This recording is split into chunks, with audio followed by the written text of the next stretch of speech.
It's the best local sports show in Jacksonville. This is the Action Sports Jax postgame show, sponsored by Anichar and Levine Accident Attorneys. Well, you just watched it, and yeah, tanking for Trevor, losing for Lawrence. Call it whatever you want. Mission accomplished in Jacksonville, but we got even bonus news coming your way here momentarily. One of the most bizarre days, really, in Jaguar history, where Jaguar fans en masse rooted against the home team. But that's what it's become. And again, as I've said now millions of times, it's not the fans' fault. It's the franchise's fault. It's the franchise's fault for being this bad and putting us in this position. Hi, everybody. Dan Hicken here. Brett Martineau at the stadium momentarily.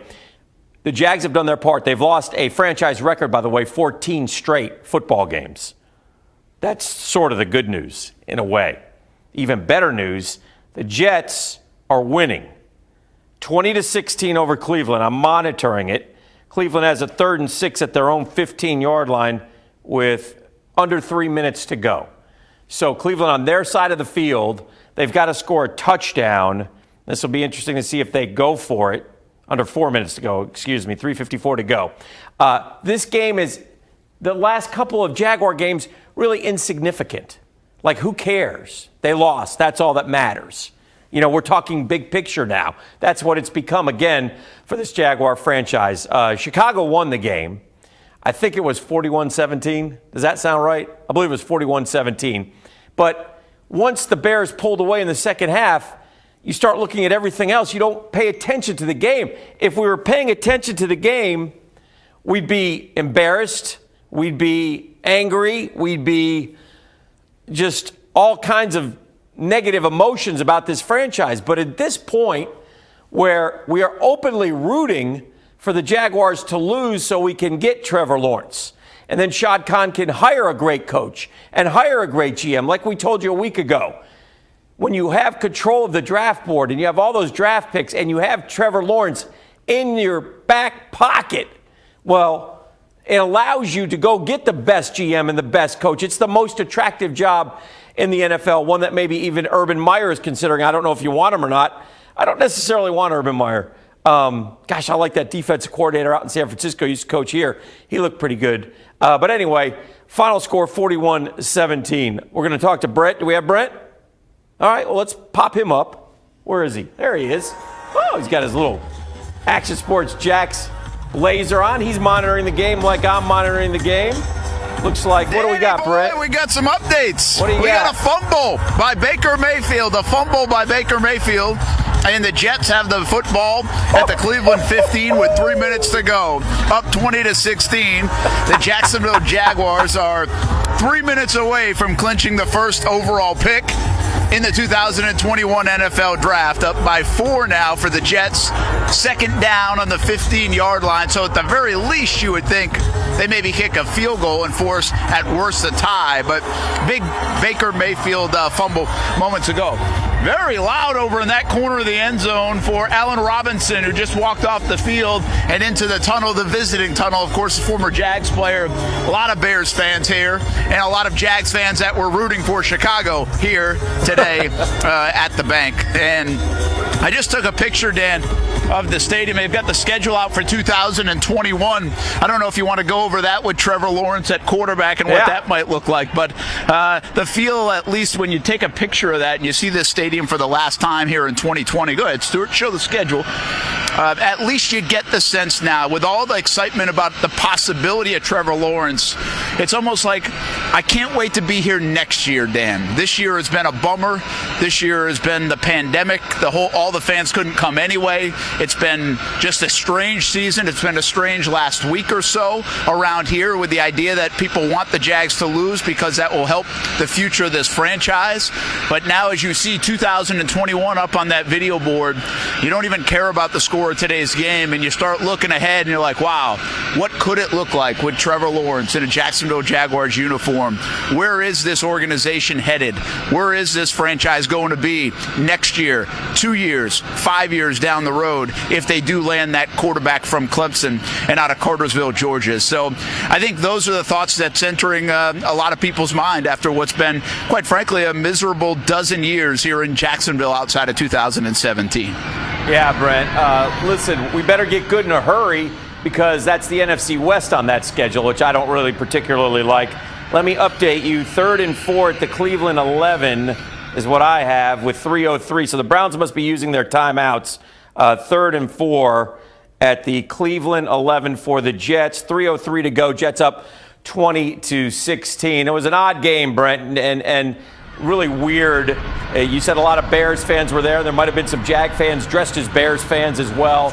Just a strange atmosphere. But listen, again, one that the franchise created. I tell the fans all the time, don't feel badly about this. This is just reality. We're looking at big picture here, and big picture is owner, GM, coach, quarterback. You get this quarterback, I mean, this changes the entire franchise for the next 20 years. This could be the Colts getting Manning, the Steelers getting Bradshaw, the Broncos getting Elway. It could be that significant. Yeah, absolutely. Listen, I just saw a tweet from Vito Stellino. He tweeted one of my tweets about the Jags missing an easy pass play, and he said, hey, you can get Trevor Lawrence, but you still have a lot of good players you need to get better over the next couple of years, and that's going to take 2 or 3 years. And, well, we get that. But they've never had Trevor Lawrence here in Jacksonville. We've never had that kind of quarterback here in the River City that could potentially change the franchise. And again, I can't say it enough. Trevor Lawrence might be unbelievable out here. But for the next 4 months, 6 months, 12 months, 18 months, probably next 3 to 5 years anyway, he could change the whole atmosphere around here, around the city, and give you that 4-letter word of hope. And so I think that's the impact of the potential of this number 1 overall pick, which now the Jaguars could be just a couple minutes away as we keep an eye on that Jets and Browns game.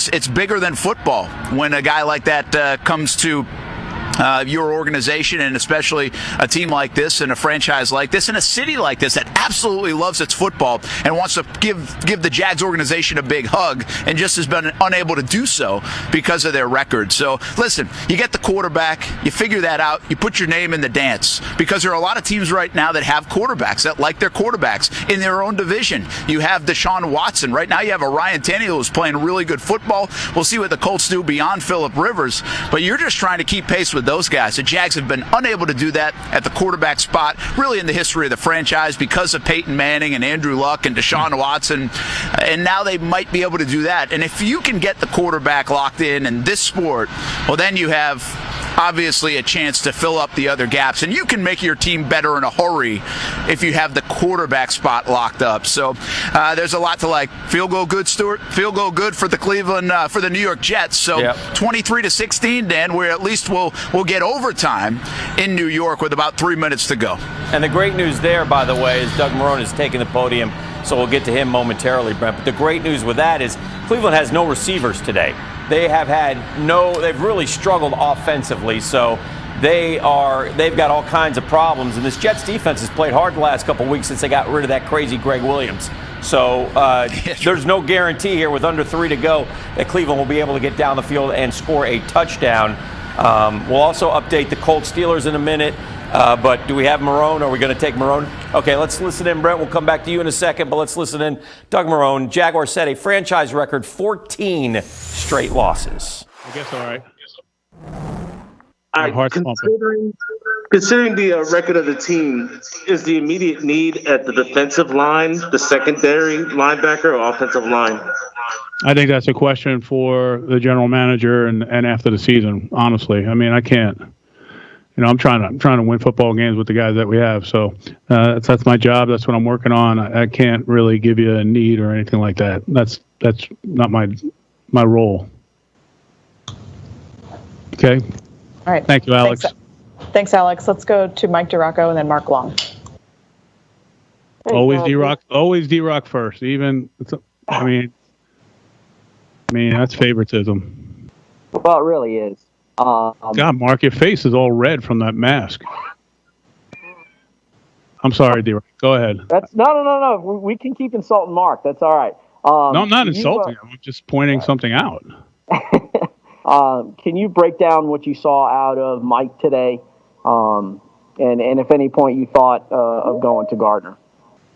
I mean, you know, I thought early on we did some good things. I think that, it was tight, and then we got the turnover in the second quarter. at the end of the half. So we got the turnover, and then we came back and we gave it back to them, and they wound up getting a field goal out of it.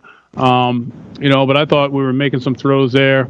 I thought what really hurt us, they came out and again, it was 4 straight touchdowns. And, it's not just the defense. It's really, that's on all of us. I mean, that's on the offense too, and everything, everyone that's involved, because, they go down the field to score, then we, get about an 8-yard gain and we get a penalty, and now it's 1st and 20. And, it's very difficult and challenging for us to overcome that stuff. And, then we wound up punting, they go down to score, and then we come back and, we get 2 guys in the same area. It's a poor communication on our part. And, next thing you know, that's another score. And next thing you know, the game's out of it. And, once it was that, was there a point where I'm like, hey, should I, put Gardner in there? I'm like, I was thinking about it, but there wasn't enough possessions and I didn't want to, put him in there in that type of situation.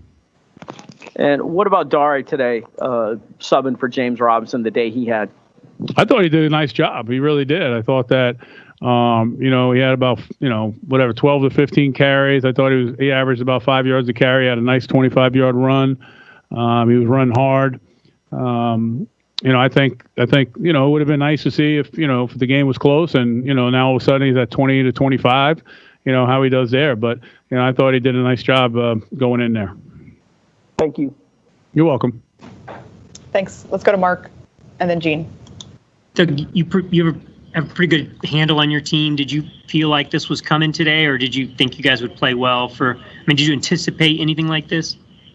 No, we go out there, we're fighting hard, and then all of a sudden it just, we just can't sustain it. When you look out on the field, there's opportunities there.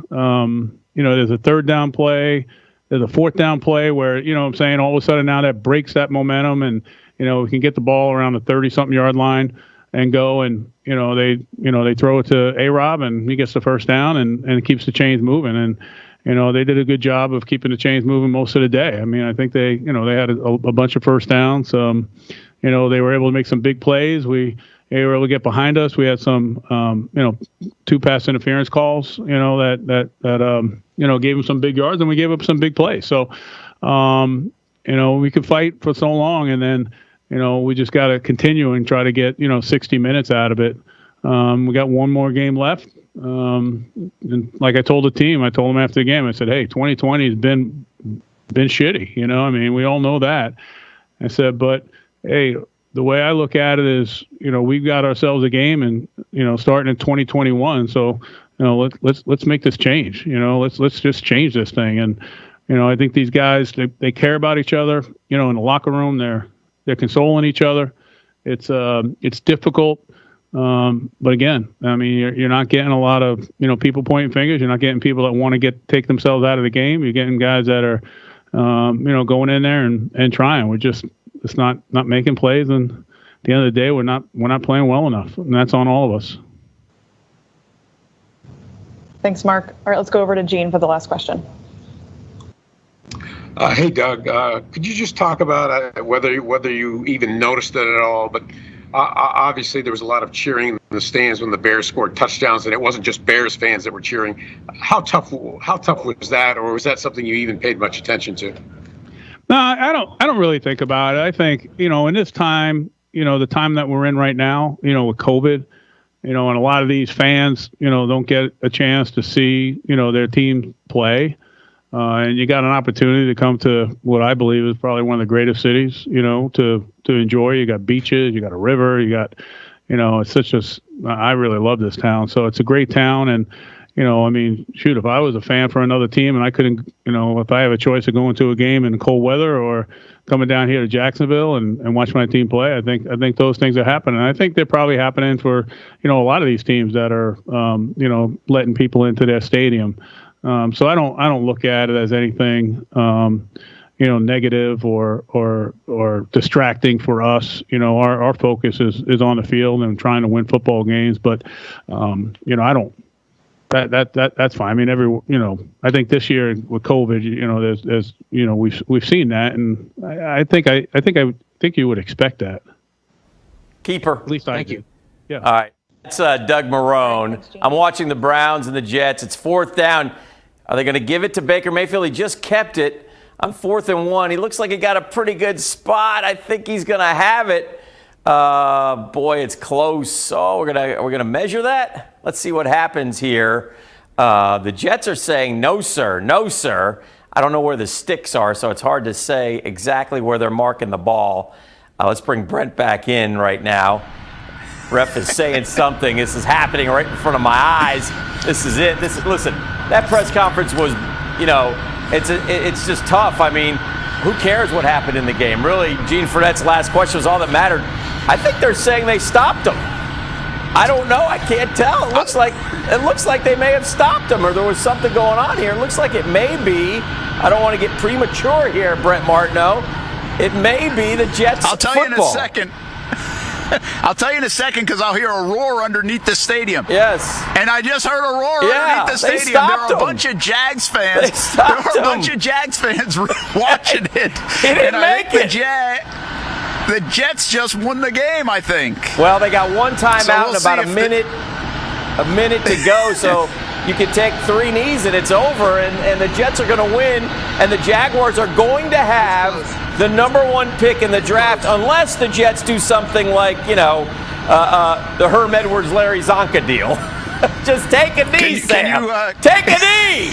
Can you review it? Can you review the play, or will they review the play? I think they're going to review. It looks like they might be reviewing. No, Sam Darnold's on the field. I don't know what's happening right now. I don't have audio. I'm just watching. But I'll tell you this. Browns emotion down, Jets emotion up. They're looking at the play. Boy, he looked like he was just short. But we're going to continue to monitor. Tell me what you thought of Barone's presser while I continue to pay attention to this. Yeah, I think Doug's been, I'm almost surprised at this point Doug isn't a little defeated. This is 3 weeks in a row, and I know he understands it, but still, coaches don't operate that way. He just got embarrassed 3 weeks in a row with this football team. And so, while I appreciate his kind of understanding of the situation, I'm almost back to the point where I was about 2 months ago, where I thought he probably should throw something. And it's almost like he's taking it too well right now for this football team and for him. I know this can't be easy for him. I know it can't be easy for the football team to lose Brent, 14 in a row. I need to interrupt you, Brent. What happened was Mayfield fumbled the ball. The Jets have got it. Oh. It is the Jets' ball. First down, 1:18 to go. Cleveland has one timeout. Trevor Lawrence is coming to town, baby. It looks very good for the Jags. I just heard the Hey, Dan, I got to set this scene for you. But I got to set the scene for you because, I can't see anything right now. We're up on the concourse, right? Where we're doing our post-game show here. People can obviously tell. But I've been listening. Underneath, there's a crowd that's gathered, down underneath the belly of the stadium where there's TVs, where the concession stands are.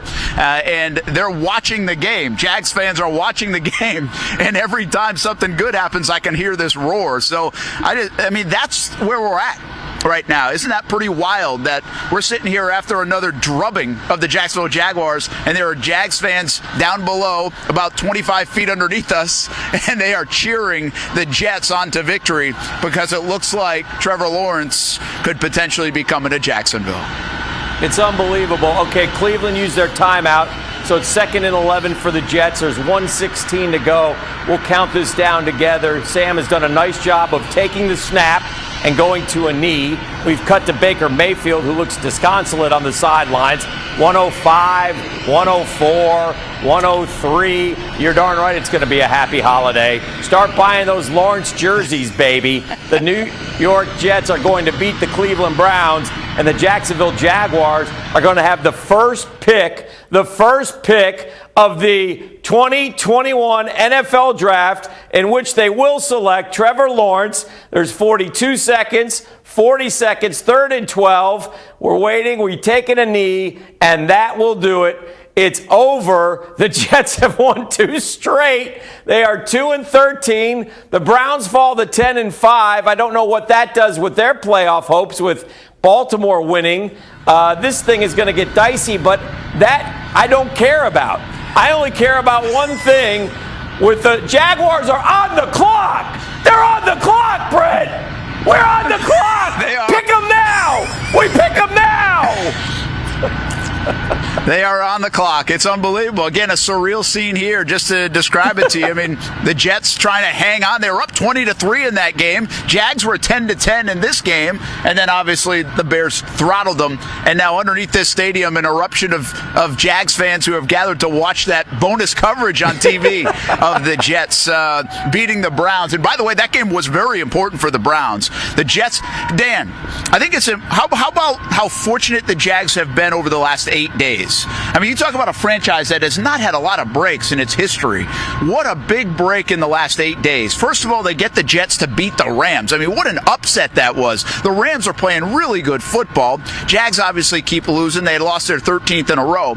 Well, then if you fast forward a little bit, the Cleveland Browns, who are fighting hard and playing well, going into the playoffs, and Baker Mayfield's playing good football, they lose their entire receiving core, and they lose other players as well. And now the Jets come in playing some pretty good football, feeling good about themselves, and they win again and beat the Browns. So now the Jags don't even have to worry about next week. I mean, you talk about the last 8 days around here, and it's pretty significant in a strange way, but the Jaguars did get fortunate over the last 8 days, and now they have Trevor Lawrence right in their grasp. All he has to do, Dan, is say, I'm going to the NFL, and the Jags will say, you're coming to Jacksonville. Oh, my goodness. I cannot believe it. I'm in a state of somewhat shock right now.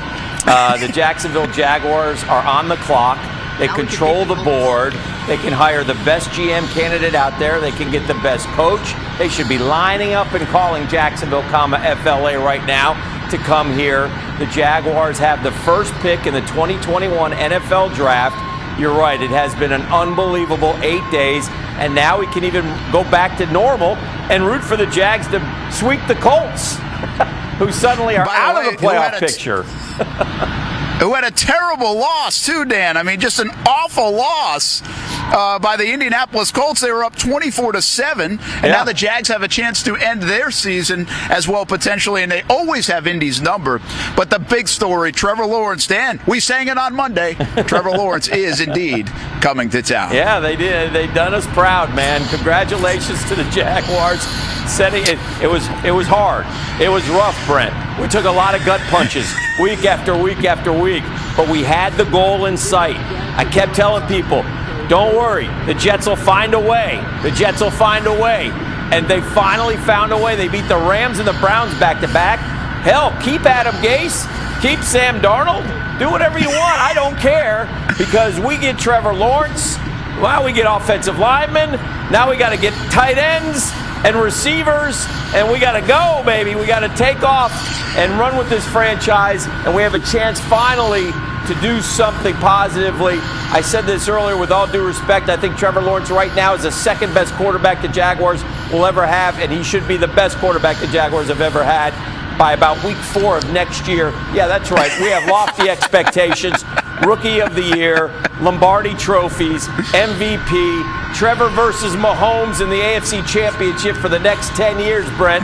Mark it down. Let's get fired up. We're back in. We're opting back in on our season tickets next year. Can we get some normalcy back in this world? And we'll all be happy, Brent Martineau. We'll all be happy.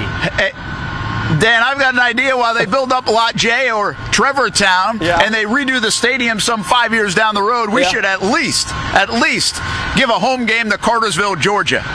Let's do it. Might be a good idea. Play one back in his hometown. Whatever. I don't care. I'm giddy right now. I can't believe this has happened, and it happened rather quickly.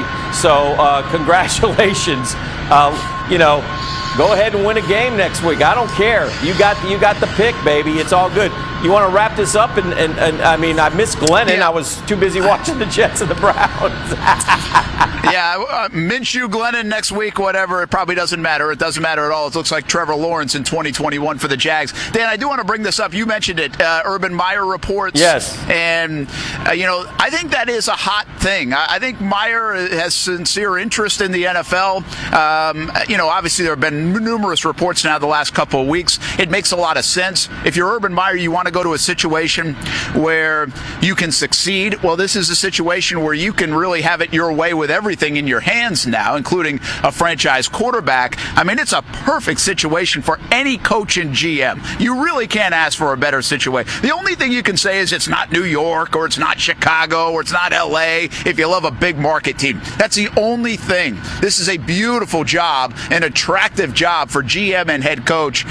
I think the Urban Meyer stuff is real, but what's interesting is I don't know how I feel about it. I don't think a lot of fans do. Like, what do they feel about it? Is it a good idea to get Urban Meyer? I think that's something we now will debate over the next few days into the next week until somebody says Urban Meyer's not coming to Jacksonville. All right, let's clean up a couple things for these Jaguar fans who have been kicked and beaten and knocked down so many different times. Number one, yes, Trevor Lawrence is coming out. That's a given. We all know that. He's basically said it as much time and time again throughout this football season. So Trevor Lawrence is coming out. Number two, Trevor Lawrence doesn't have a problem with coming to Jacksonville. In fact, I think he may love coming to Jacksonville. If I were the Jacksonville Jaguars, I'd bring him down. I'd come out tomorrow if I were Shad Khan and hold a press conference and say, if Trevor Lawrence is coming out, we're taking him. I would invite him down here. I'd show him Ponte Vedra. I'd show him the lodge. I'd show him the beach. I'd show him the restaurants. I'd show him the river. I'd show him wherever you want to live, Trevor. We open our arms to you. So he is coming out. I don't think he has a problem with coming to Jacksonville. And by the way, also for you naysayers who say, watch the Jags do the Jag thing and take an offensive lineman. That's not happening either, okay? Listen, the Jaguars have worked too hard. They're taking a quarterback. His name is Lawrence. He wears number 16. I don't care if Justin Fields outplays him. I don't care. Whatever happens the rest of the way for him in his college career. The guy's lost one game in his college career. The Jags are taking Trevor Lawrence. He's built for the NFL, and that is what's going to happen. And there you have it, Brett Martineau. It sounds good. I mean, this is an important time period in the history of the Jags. You know, I know we've had a lot of fun with it. At times, it's felt strange. It's weird for fans to come here and root against their football team. I think it is odd. I think it's also in a strange way, Dan. I think it's kind of the sad state of the Jags that it got to this point. That 14 straight losses, your own fans rooting against your team because they see something on the horizon that might be better.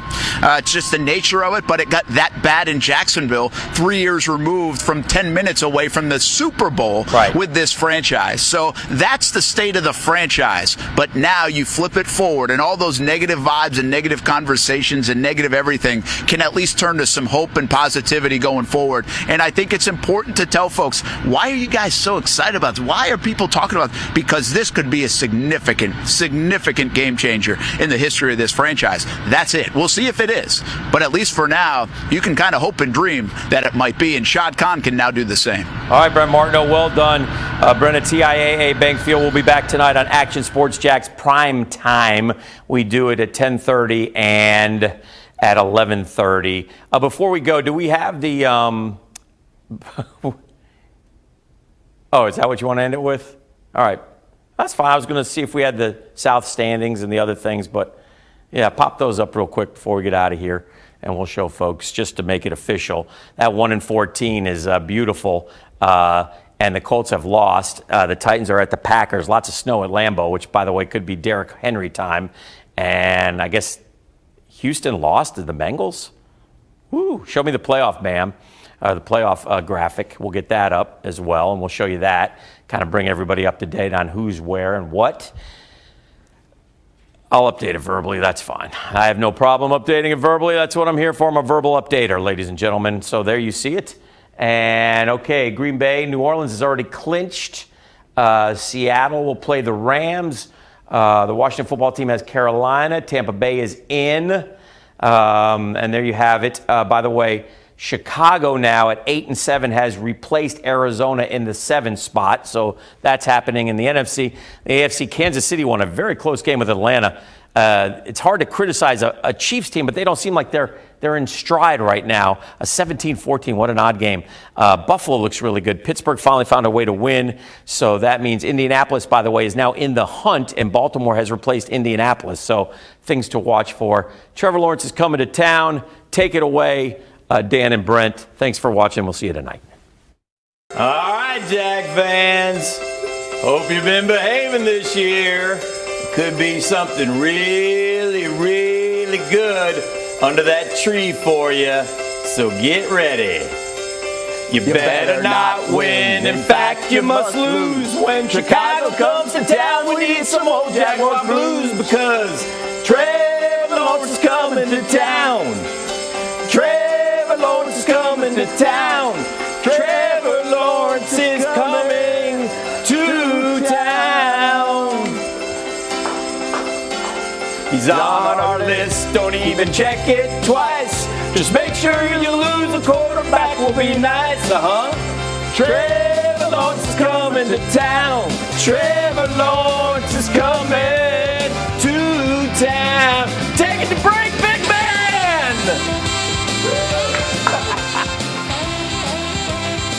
It's the best local sports show in Jacksonville. Thanks for watching the Action Sports Jax postgame show, sponsored by Anajar and Levine Accident Attorneys.